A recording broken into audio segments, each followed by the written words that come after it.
Siapa yang masuk dalam api penyucian? Saya jelaskan secara singkat.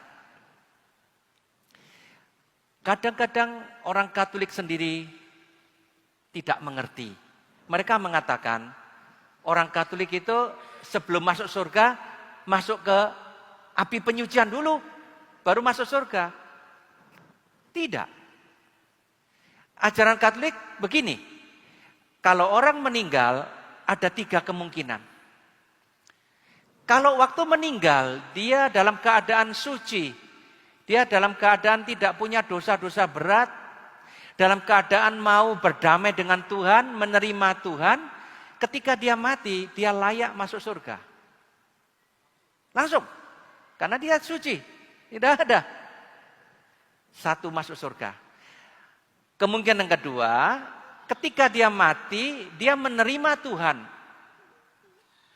Tetapi dia mempunyai dosa-dosa yang sudah diampuni, dosanya diampuni, tetapi jiwanya masih belum disempurnakan.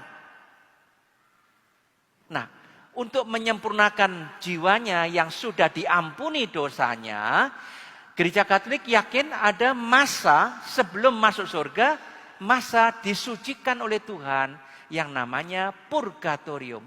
Nanti dasarnya saya berikan, tapi saya terangkan dulu kemungkinannya. Yang ketiga, ketika dia mati, dia menolak Tuhan. Sampai akhir hidup menolak Tuhan. Tidak mau bertobat, maka masuk neraka. 1 dari 3 ini. Sekarang yang Bapak sulit terima adalah mengapa sebelum masuk surga ada kesempatan untuk dimurnikan. Ya. Sebelum saya jawab, saya mau tanya kepada Bapak. Kalau ada seorang anak melakukan kejahatan, ya, sifatnya tuh jelek, pemarah, iri hati, jelek sifatnya ya. Suatu hari karena marah dia membanting televisi gitu ya. Nah, dia bersalah atau enggak, Pak? Bersalah atau enggak? Bersalah. Terus dimarahi oleh orang tuanya, terus dia minta maaf. Ya kan? Minta maaf. Bapak atau ibu yang baik mau enggak memaafkan? Mau. Kesalahannya, dosanya, kurang ajarnya, dimaafkan enggak? Dimaafkan. Sifat jeleknya sembuh enggak? Belum tentu. Jadi orang tua yang baik ketika anaknya nakal, mengampuni, memaafkan anaknya, tapi mengatakan, oke, Papa maafkan. Tapi kamu 1 minggu tidak boleh ini sebagai hukuman. Mengapa dihukum padahal dimaafkan? Sekali lagi tanya, mengapa dihukum padahal sudah dimaafkan? Hukumannya itu untuk memperbaiki sifatnya yang jelek.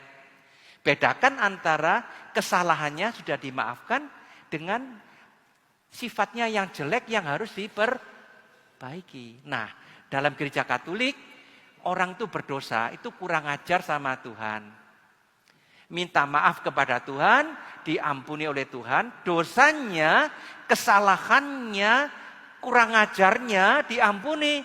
Tapi setelah diampuni, hatinya perlu diapakan? Diperbaiki.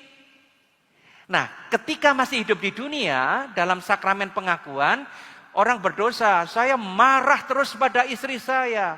Terus menghujat istri saya, mempersalahkan istri saya. Nah, waktu mengaku dosa, mengakui salahnya, lalu imam mengatakan, oke, Tuhan mengampuni dosamu. Tapi minta penitensi yang berguna.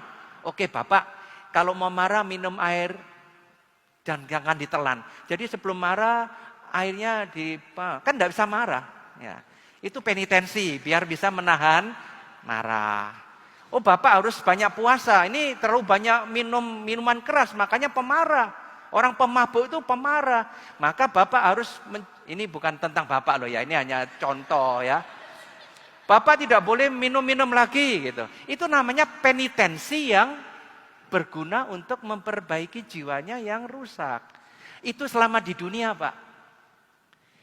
Tapi sekarang seorang yang hidupnya jelek, berdosa terus, ketika mau mati bilang, panggil saya, panggilkan pastor, saya mau bertobat, panggilkan pastor. Pastor datang, dia mengaku dosa, saya berdosa, saya sudah meninggalkan keluarga dan lain-lain, diampuni dosanya. Apakah jiwanya langsung suci lalu masuk surga? Waduh, kalau begitu kasihan suster-suster, pastor-pastor, hidup baik sama saja dengan orang yang ketika mati diampuni dosanya sama-sama masuk surga. Enggak. Ketika dia mengaku dosa, dosanya diampuni, tetapi ketika dia mati, gereja yakin jiwanya belum bersih, belum baik. Maka sebelum masuk surga, Tuhan membersihkan jiwanya. Itulah masa yang namanya api penyucian.